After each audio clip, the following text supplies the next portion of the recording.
మహాదాతలు అన్నదాన నిమిత్తంగా అందించిన క్యాబేజీని మరియు టమాటాలను చక్కగా తరిగి చిన్న చిన్న ముక్కలు చేసి రుచికరమైన కూరను వండుటకు వంటశాలకు తీసుకువెళ్లారు.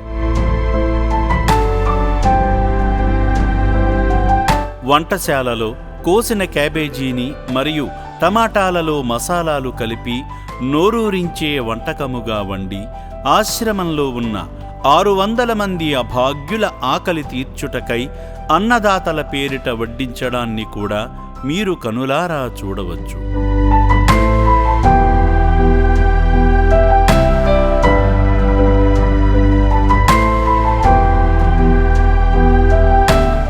ఇది అనుదిన నిరంతర ప్రక్రియగా కొనసాగుతుంది.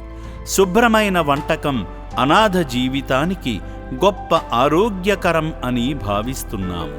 కనుక దయగల దాతలారా, మీకు తోచిన సాయంగా అన్నదానానికి ఉపయోగపడే విధంగా సరుకులను, కూరగాయలను, బియ్యాన్ని, వంట నూనెను, వంట గ్యాసును ఇలా మీకు నచ్చిన విధంగా అందించి అనాథులకు సాయపడతారని మనసారా కోరుకుంటుంది అమ్మా నాన్న అనాథ ఆశ్రమం.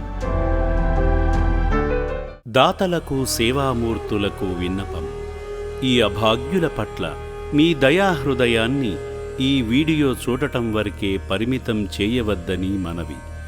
ఈ అనాథుల అన్నదానం కోసం విరాళాల రూపంలో అయినా, బియ్యము, పప్పు, కిరాణా రూపంలో అయినా సాయం చేస్తే పుణ్యం పొందినవారవుతారు.